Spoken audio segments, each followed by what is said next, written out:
Hey guys, Desolator Magic back with another great video. This time we're going to talk about a topic that I can't believe some people still don't know about. I've known about them for a while though, but I've actually only recently used one myself. We're talking about buy lists. Now, if you've never even heard of it, what it basically is a major vendor online will post on usually their own website a list of cards that they will buy from you and the price. There's really not much more to it, except there is a lot more to it. You have to watch out because every single vendor does it a different way. Now, I'll throw up an example in the background here of one of the biggest buy lists I've ever seen, and this one is quite literally a list, although other websites will do like a search function type of thing or break it down by block or something like that, but some of them just basically have a list. It might even be an Excel spreadsheet, and you can just download it and look at the prices and say, yeah, I've got those, I've got those, I've got those. The usual way that it goes is you'll look at their list, find cards that you own that are on it, put them all in a list that you made, either a text file, Excel file, whatever, depending upon the vendor, and then you usually either run it by them manually or run it by them with an automatic system, and then they say, oh yeah, okay, we'll take those. Now, why they have to check on them, I have no idea. It just really doesn't make sense. I mean, if you take Channel Fireball, for example, they say, okay, we're buying 253 of this card. So if I want to sell them 30, why do they have to approve that? I mean, some of them they're buying 6 of, just 6. So if they're worried that I'm going to sell them 253, then why did they ask for 253? I don't get it. But I think they're just making sure that somebody doesn't send them something just really, really unusual, I guess. You know, like 400 of one card, 400 of another card, and that's it. And nothing else. That I could see them having a problem with. Anything else I can't really think of. I mean, unless it's really, really low. Like you literally want to send them like $1.80 worth of cards, and they know the postage is going to cost more than that or something like that. I mean, they could institute a minimum too. I've seen that, where it absolutely has to be over a certain amount or they won't bother buying it because it's not worth their time opening it, sorting it, and then processing the payment. Now, of course, the one I'm showing in the background through this whole video is actually from Power9, which you may or may not have heard of them. They're a pretty big vendor, but they're not like Star City Games big. But a lot of people, if you've bought from eBay, like at all, like, or if you commonly buy from eBay, you probably bought something from Power9. They're usually one of the lower sellers, and they're real fair. I know the owner is pretty cool. So that's who I sold a lot of cards to recently, and I also sold to Channel Fireball. So with Power9, it was kind of, you know, just a list. You can search it, whatever, and then you can put together a list however you want and just run it by them and send it. So it's kind of like less formal, but they're super professional about it, and they pay on time, and I didn't have any problems with it. And then, like I also said, I sold to Channel Fireball recently, too. Between the two, I got between $600 and $700, so there you go. That's one reason to use a buy list, but I'm going to take a wild guess that I probably own more cards than most people watching this, so don't think you're going to go make millions of dollars doing it, but you'd be surprised. It really, really does add up if you open a lot of packs. And honestly, it really adds up if you own a lot of singles, because probably you bought 4 to 8 to 12 copies of a card because they're in your decks, and then you disassembled or modified the deck, and now you've got nothing but valuable good cards. That's a really good way to add it up too. I mean, I ended up sending about, I think, 18 pounds of cards to Power9, and yeah, that was... It was really a lot of cards, but I did actually send them some that were worth like 10 to 25 cents, just because I had, 20, 30, 40 of them, and I just thought, well, if I'm already paying, $12 for the shipping, I should probably just get everything I can out of it instead of, having them sit around. Plus, why would I have them sit around? It was the ones that I was very confident were not going to go up or really necessarily down. They were just like ones that would be sold for between $1 and $2, so they were paying between like 25 and 75 cents. And that's really a good point to hit on right now. Don't get all excited about making billions of dollars on buy lists, which every time I say that I keep upping the amount. We're going to be at trillions next time I mention it, I'm sure. But don't think you're going to make hundreds of dollars, I should say, because that's not necessarily true. You're not going to love the prices. If you're used to selling them on like eBay or something like that, or even really trading them in for in-store credit at your local gaming store, buy list prices are probably going to be even below that. Now, I've noticed that there's certain cards where if it's a $2 rare, just because of the low volume of people buying it, they'll pay you like 10 to 25 cents. maybe 50 cents if you're really lucky. There were a couple really hot cards that, were selling well, but they still weren't worth above 2, and then those, a lot of the buy lists were paying higher for them. Then there's other cards where I swear they were paying 75% of eBay price on it because they could mark it up a little bit above eBay just due to demand and people going to their website and ordering them there. So that was pretty cool because if you think about it, if I sell a set of 4 cards on eBay, it's going to cost me about $3 all things considered to ship it. And then I'm going to lose somewhere around 8 to 10% in fees. So you add that all up, and you're sometimes at the buy list price, if it's a really good card that people really, really want. And they will raise the buy list price up to really close to retail if the card is approaching being sold out in their inventory system, I guess you could say.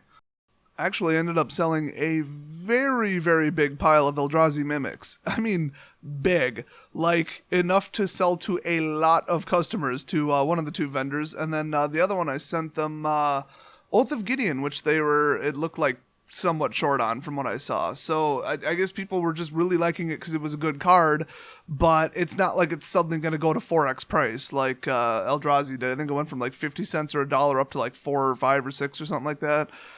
So that was cool, and I got a really good price for them, like really, really good, because they just probably sold out just about overnight, and then, they'll buy cards at a really, really, really high price if they're just going to save face by it. That's what I've noticed.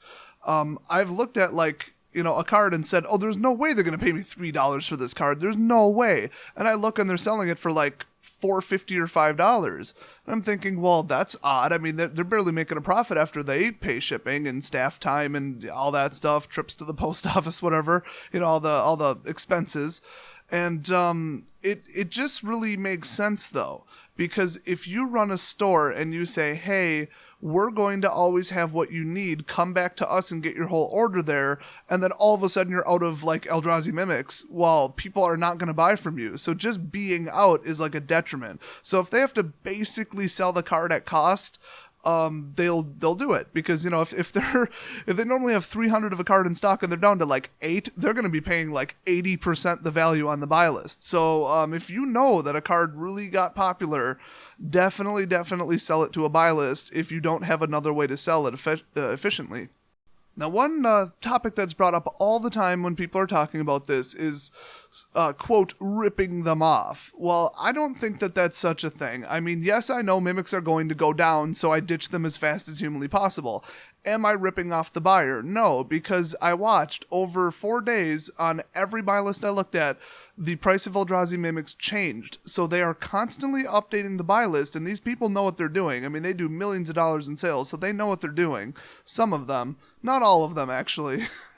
Speaking of that, I hate Star City Games. That's the only one I would not recommend ever selling anything to. Don't buy from them. Don't sell to them. They are really, really super shady. Now, I'm not saying that you won't get your payment or they'll lie about something or grade something lower, something like that. It's just they like to hoard cards and artificially inflate prices and basically do the equivalent to insider trading. So, yeah, do not support them in any way. That is my opinion. Don't sue me, you dicks. That said, I can't really point out one vendor as the best because I went over to one and said, oh, wow, they're paying $2 for this card, and the other guy only has it for $1. And then I went over to the other guy, and, he's buying this card for $4, and then they're only paying $2 over on this buy list. And it's just all over the board. The problem is if you split it between 5 different companies, you're going to pay so much in shipping, it's not worth it. So overall, I would say that Power 9 was a little tiny bit better, but I also sold to them at a better time to sell cards. It was a little bit closer to release, and then Channel Fireball was a little bit later. I also looked into a third one, and they had better prices overall, but they weren't buying enough of the cards I wanted to sell. So that's another thing to watch out for, if they're just not buying it at all. Now, most lists I looked at, they'll say something like, we'll pay 5 cents or 10 cents or whatever for any rare, absolutely any rare, no matter what it is. And that's probably where it comes into play, where they want to check out a buy list ahead of time if it has the bulk rares, as they put it. Because you might just send them 500 Apocalypse Chimes. Who would want that? Why would anybody want that? I honestly don't think they would give you 5 cents a piece for them. That card is so unusual and terrible, I wouldn't even bother building a bulletproof vest out of it. Now, there's really only one more thing that I would mention when it comes to buy lists, and that's the quality and the grading. You really got to watch that, because it all goes back down the chain backwards logically. If I'm buying cards from somebody, I'm obviously going to resell them. Now, I sell on eBay, where everybody is like an entitled, psychotic, just snobby jerk, basically. So if there's one little nick in the card, boom, you're getting a message and a complaint about it. I guarantee it 100% of the time. So if you're saying these are all near mint, and every single buy list says, yes, near mint, if it's even light play or damaged in the least, we're going to knock off like 30 to 50% because we have to sell it as light play, or somebody's going to say, hey, I just paid $15 a card and this one has a nick in the top. So, if it's been played in a deck, or even if it was handled a little bit roughly, taking it straight out of a booster, you're going to want to watch that. I personally threw out 8 cards and replaced them with better versions, and then just kept the slightly nicked ones before I sent in the order. And I still got 1 card out of about, I don't know, 150, 200, maybe 300, I think, was graded a little bit downward. But I thought Channel Fireball was fantastic in that. There was a couple where I thought, this is my only copy. I bet they're going to downgrade it to light play just because of this microscopic little problem. But I don't know, near mint is called near mint for a reason, and I thought they qualified, but I would have been perfectly fine if they graded them down. So it only cost me probably less than $1 to get that graded down lower, and that was fine. Of course, the other major consideration is you have to package them in a way that they don't get damaged but still comply with the vendor's requests. So, Channel Fireball, I found their instructions annoying and counterproductive, but logical. They basically don't want any card below $5 sleeved in any way. And I thought, well, if I put them in penny sleeves, I happen to know that a lot of vendors sell them in penny sleeves, so what's the big deal? Just store them in penny sleeves, and then when you come to sell it, just leave it in the dang sleeve. But they said, if it's sleeved, they're going to have to take it out of the sleeve to grade it, and then they're going to have to put it back in, so they prefer it to just not be in sleeves at all. Well, I'm not going to send them a whole pile of unsleeved cards. The edges will just get demolished. Or will they? What I do usually, and this is top secret, but I'll share it with you guys, of course. It's totally patent pending, not. I use these things called team bags. They're actually made by Ultra Pro, and they're designed for sports cards, of course, thus the name Team. So you're supposed to, assemble a whole team and then put them in the bag, and then that's your whole team. And it holds probably 50 to 60 cards safely and snugly. And it doesn't provide any padding, but it keeps the cards tight and together. So it's just absolutely fantastic. They're dirt cheap. They're like $4.50 to $6 for a set of 100, which, I mean, I went through 2,900 penny sleeves just in my sales, and I've only gone through 2 packs of 100 of these bags. So you probably are good with 1 pack of 100. I mean, you're going to be good with that because you can fit like 50 to 60 cards in it. So how many are you really selling? I mean, come on. But I use them all the time, and then I take bubble wrap and tape it directly to the team bag and then roll it around about twice. That's enough shock absorbing that it tends to really not damage the cards at all. So I've never gotten a complaint about that for the large orders that I do on eBay, like big, huge lots of, multiple cards, foils, lands, whatever I'm sending out. I always put them in team bags with bubble wrap around it. So that's definitely the safest way. And then all they have to do is just unseal it, and then there's the whole pile in order. I mean, it's just perfect. And then the other really good piece of advice I've got is definitely pack it tight. So, you don't want to put pressure directly on the edge or any kind of sharp pressure, but you don't want anything moving at all. I mean, the way I shipped it, you could probably kick it through a field goal at an NFL stadium and it would still be perfectly intact. I mean, it's just the contents will not shift because I rolled up bubble wrap in like a big roll and then put it all around the outside rim and then put packing peanuts that can, crush a little bit or some kind of paper packaging or foam, whatever I got. And then nothing on the inside can move. It's like in stasis. So that's the best way to do that for sure. But do keep that in mind in general, because if you send them a whole bunch of cards that are worth $200 total, and they say, oh no, these were all, played, and you could tell they've been pushed into sleeves, there's white marks on the edges, we're grading 50 of the cards as light played, and then it knocks it down to like 100 and something, just know that that's a possibility, because it's assumed that you're selling them all as near mint, and if too many of them are light play, I think they might actually send the whole thing back, depending upon the vendor, or they, I don't know, might send certain cards back, or they might just call you and say, hey, what do you want to do? You're not going to get very much money for this. So, it's a possibility. Just, know that that's a thing that can happen. So if you just spent this entire video like pausing it and then real quick writing things down and saying, oh, that one, I have those. Oh, I got to look that one up later. Oh, that one's $3. Holy crap, I got some of those. Why? Just go to the website. Like, what? Why are you doing it in the background of a YouTube video? It's probably all grainy and crap. Just go to the website. So that you can go to the websites. I've got a link to Channel Fireball and Power9 just because those are the two I've used. I mean, they're not paying me. It's just I used them and I didn't have a problem. So there they are. I guess I'm endorsing them or something. Whatever.